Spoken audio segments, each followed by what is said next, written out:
Episode 2. Welcome to the Fatherhood Fitness Finance Podcast, your training resource for being a happy, healthy, and wealthy dad. Hey everybody, thanks for tuning in. This is Seth McKay. Today we're going to talk about net worth. What is it? How do you calculate it? And why you need to know it. So I need to admit, for me, I always thought net worth was something for rich people, basically.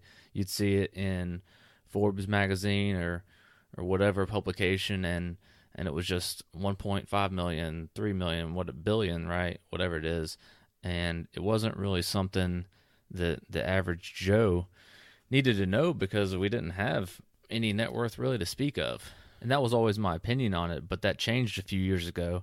I found that knowing my net worth and tracking it has made me more cognizant of my net worth and made me a smarter decision maker when it comes to purchases. And so what is net worth? So net worth is, the easiest way to describe it is it's your total value, assets included. So it's basically if you were to sell everything you owned and turned it into a big pile of cash right now, how big is that pile of cash? But in this, you also have to pay out all your debts. So it's just not, the total value of your house and car and all that stuff. And so, so how big is that pile of cash? The nice thing about knowing net worth, it's not really about knowing, boom, today, what's my net worth right now? That's super important, blah, blah, blah, right? It's not really important what your net worth is today. What's really important is what your net worth is 6 months from now and a year from now, and really that difference or that delta. And so that's what makes knowing your net worth, I guess, powerful. It's not, we're all pretty young guys, we're young dads, so it's not like we're going to say, oh, I have 1.1 million right now. I don't think that's likely anyway. And be amped up about that, get it on your t-shirt or something. I don't know why that would be super important to know the number at one given day, but what's important is to know the net worth delta over time to make sure you're going in the right direction or going at least neutral, but hopefully up. The crazy thing is we spend all this effort all year, all 5 years, 10 years, whatever, however long you've been in your career, we spend all this effort earning this money, work so hard to get it. But if we're not calculating our net worth, then we don't really know if we're doing anything good with it or if we're, building any kind of wealth for our family or, doing anything good, because it's almost like running a 5K and being serious about running the 5K. You run the 5K every day for the last 10 years, but you never time yourself. I'm probably good. I think I'm pretty fast. That's kind of what it's like going to the gym and being amped up and whatever, and never really taking note of how much weight you're lifting. And so it's the same exact thing. We're doing all this work and not actually calculating or taking note of these metrics. And so your bank account alone is not a good metric for wealth, because if you have $50K in your bank account, which is rare anyway, but if you had that wouldn't really be a good indicator of wealth, or not really even a good idea to have that much money unless you're saving up for a down payment on a house or something. But kind of the same thing with what's in your garage, right? What car or house you have.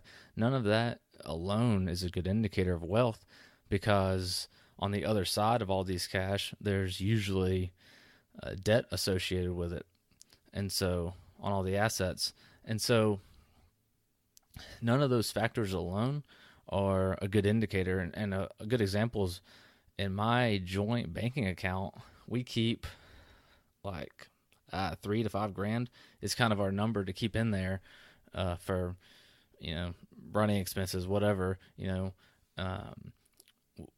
and so if I based my value on my bank account, then, I'd be a sorry guy all the time, right? Because, my net in that scenario, if I value my bank account as a measure, then I haven't done anything good, or I haven't increased. And the same with my savings account. So we have a savings account that's kind of like our a rainy day fund. You're not going to make any money in a savings account with our 0.2 whatever interest garbage rate they've given us, but we keep it there for easy access to cash in case of an emergency, and we keep that at a fixed amount. We don't increase it because it's a bad place to put cash. And so that's very same logic applies there. So my savings account and my bank account aren't really increasing, but that's because we're moving the cash elsewhere, really. And so if that's, if that makes you feel good because you've got so much in your bank account, that's probably good. You need to have some amount, but that's no value. That's no measure of wealth. And the same goes for cars. And I think we know this logically. I think our brain tells us this and we agree, but in our heart or something, having a shiny truck or car does make us feel a little more valuable, and maybe we feel like we made it when we have a new car, but that's not really a good measure either. And so I guess I'll just hop over to net worth. So what are the things in net worth that contribute to positive net worth? And so basically the things, you can think of net worth almost like an equation. On one side you've got value or assets, cash, and on the other side you've got liabilities and debt. And so on your values side, you're going to have your house, the value of your house, your car, the value of your car. And remember, it's not purchase price. Net worth does not care what you bought said item for better or for worse. And so you're going to have to get on Kelley Blue Book and be a little depressed, because whenever I look at the value of my car on Kelley Blue Book and knowing what I paid for, even though it was used, I'm still losing money, and I get depressed. And the same with house. We actually use the Zestimate from Zillow. If you're not familiar with that, Zillow is it's a real estate website. You go and look for houses if you're in the market. And so on there it has a Zestimate, and you can type in your address and see what your house, what it thinks it's worth. And so I actually use the Zestimate for my house and the Kelley Blue Book value as the value indicators for my house and my cars. And that's really, I do that so I don't trick myself into thinking my net worth is something that it's not. And so, if I just guessed on what my car was worth, I'd probably overestimate. And I might do that on my house as well. Just kind of get a little overzealous and think it's worth, yada, yada, yada, because, we did some little stupid improvement. And so, so those obviously are positive. The value, that's going to up your net worth. Whatever value money you have in your bank account, joint, savings, whatever, that's going to be in the positive. Your 401k is going to be in the positive, the value of that. And I will admit, it's not easy to get cash out of a 401k. So in my example of we liquidated everything and you're standing in the street with a pile of cash, that doesn't really work for 401k, that example, but you would still use the full value of your 401k, not the get cash out value amount, because the IRS will, wring your neck out for that. So, assets in your house also count, but you want to, I guess, be really conservative and take it easy. You don't want to, no one's going to want to list out every item in your house, not even you, right? That's going to be just a super hassle. And so one thing I do when I'm looking at my net worth is actually, I just have a line item for all furniture. So it's like $1,000. All the furniture in my house, $1,000, whatever. And so those things sub 1,000, aren't really super important to worry about. Unless you had, I don't know, a collection of 20 things that were $500 or something. But that's kind of your positive side of net worth.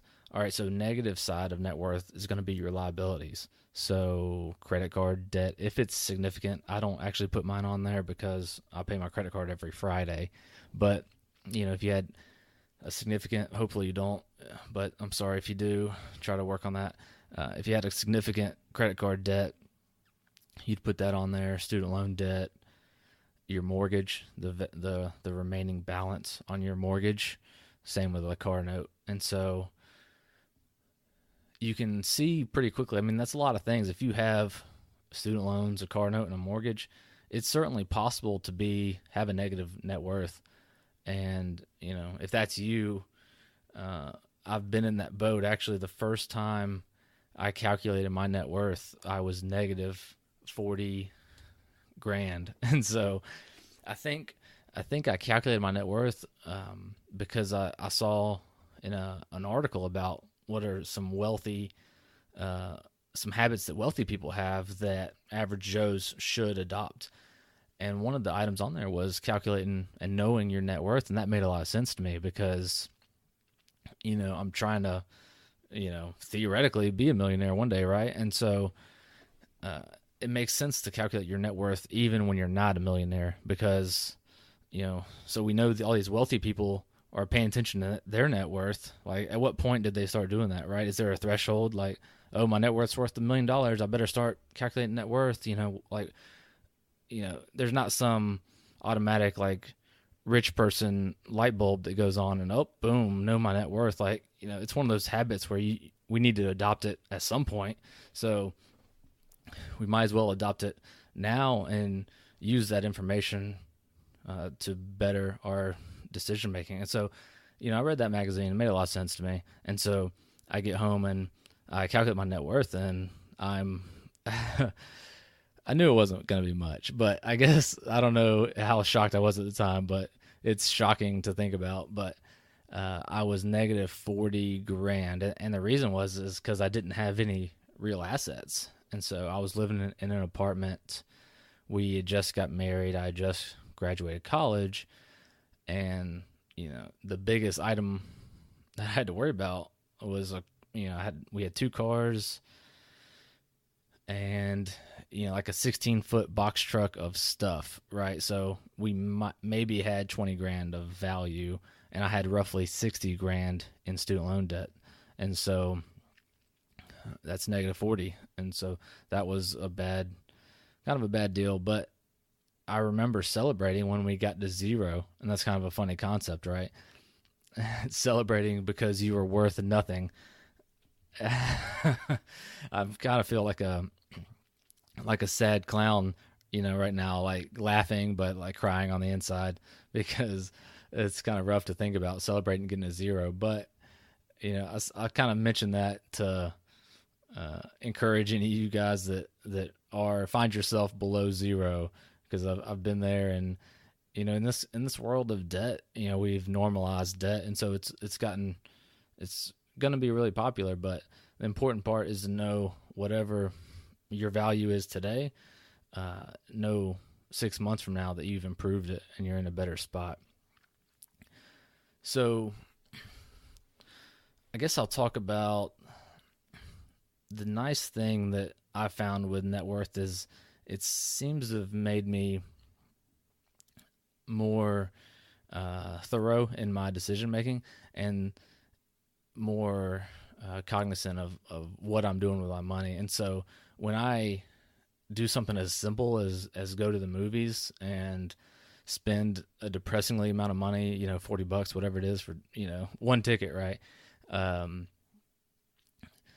In that small, minute example, I've reduced my net worth by buying that ticket because I took that $40 of cash I had that was attributing to my net worth. Of course, I wasn't tracking that, so don't think I was line iteming my $40 or something. But I took this $40 of value and I traded it for theoretically $40 of value and experience. But that experience is not going to show up on my net worth sheet, and it's not going to give me any positive. And so it's still important to go to the movies, don't get me wrong. But what I'm saying is knowing your net worth and thinking about it in your decision-making processes is going to make you smarter and is going to end up making you wealthier in the long run. And so a good example of this is actually trucks and cars and, all the new trucks and cars.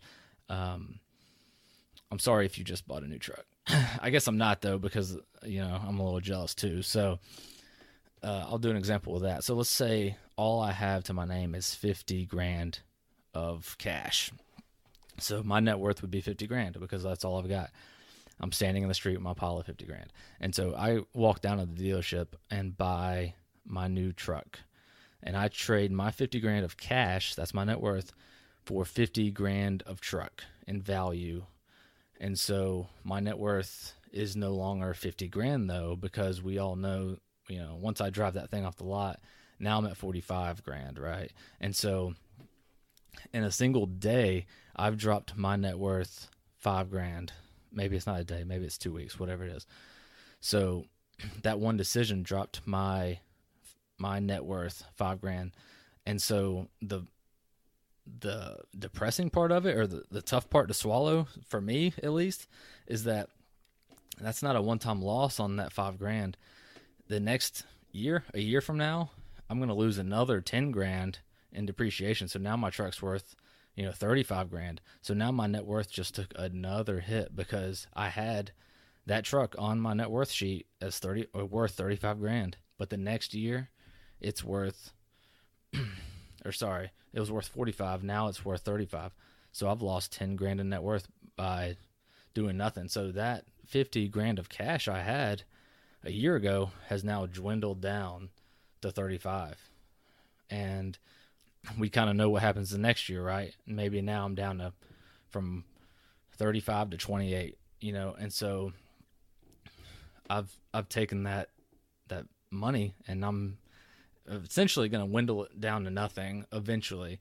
And please don't think I'm saying never buy a new car. This is just an example to illustrate what can happen with cash and how knowing your net worth is going to influence your decision making. And so you're always going to lose money on a car. So I bought a used car for 15 grand a couple of years ago, and now it's worth like 7. So, and I think that was 3 years or whatever it was time frame. So I still lost, what was that? 8 grand, right? And I made a quote unquote smart decision, right, by buying a used car, but I still lost a lot of money. And so, you're always going to lose money on cars unless you got a classic car collection or something. But, the point being is like, you can use that information of your net worth to make smarter decisions and end up wealthier. So maybe instead of buying the vehicle that was going to lose me, 10 grand this year, maybe there's an option that'll only lose me 6 grand, because operating a vehicle is just expensive no matter what you do. And so, the important part of that is, one vehicle is probably not going to kill you, but if you had 2 new vehicles and a jet ski and a boat, then you're really getting beat up. And so if you're wealthy and you can support that, then you're probably not listening to this podcast. And if you're not wealthy enough and you've got all that, then you might need to look at it. And I'm really not trying to talk about cars specifically. It's just a really good example of how wealth can evaporate, basically. So I wanted to just walk through a couple different examples of someone's net worth and what I think yours may look like. So let's assume we'll talk about Johnny, right? Johnny's got a house that's worth $250. His truck's worth $30. He's got roughly 10 grand of assets in his house, random stuff. He's got 10 grand of cash and 20 grand in his 401k. And so that adds up to 320 grand in value in the plus. But let's look at his liabilities. He's going to have 200 grand owe that on the house and owe 20 grand on his truck. So that's 220 in liabilities. So he was 320 in the plus, 220 in the negative, and so his net worth is 100 grand. And I think, if you're in your 20s and have a net worth of 100 grand, I think that's actually a pretty good accomplishment. So what I'd like to go through is like to do some small changes to this one example and see how that changes the net worth and make a couple points on that. So let's say Johnny's got the same exact amount of stuff, but he's been kind of a debt freak, and he's paid off his truck, and he owes only 50 grand on his house. And so if he's got all that same stuff, so he's got 320 in the plus, and he's only in the negative 50 grand, then his net worth would be 270 grand. So his net worth would be 2.7 times higher than our first version of Johnny, right? And if we change that, do a third iteration and change that just a little more, we've got let's say he bought his house at 300 grand and 0% down and is making minimum payments, whatever. And so he owes 300 on that house, but the value dropped to 250, lives in a bad area, whatever. And he still owes 30 grand on his truck that we valued at 30 grand, which is very possible with some of the payment plans they've got now. And so he's owes 330 grand. So he's in the negative 330, in the plus 320. So his net worth is actually negative 10 grand.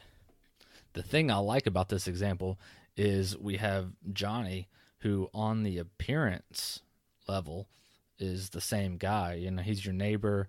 Like in all three of these scenarios, he has the same house, he has the same truck, the same stuff, right? But we have three very different looking financial pictures of really financial health. You know, we have revision 3 of Johnny, who's got negative 10.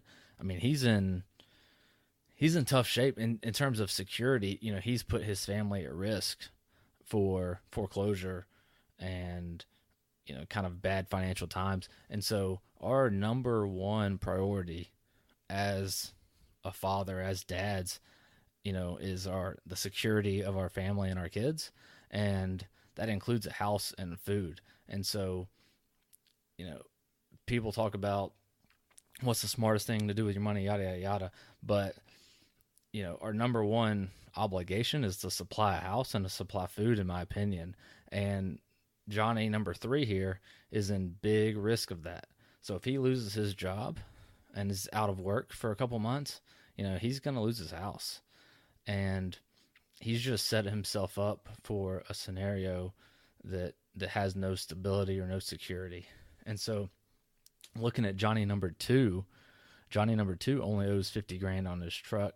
He owns on his house, and he owns his truck. And so no matter what happens with his job, like, no one's going to take his truck away. So at least he has that. And really owing that much on his house, like, he's in really good financial shape. If he needed to, he could even pull money out of his house, out of his mortgage, and like a home equity line, and get money if he really needed it. And so in terms of security, you know, he's in really great shape, and obviously has a lot of assets that he could liquidate and take care of his family if he needed.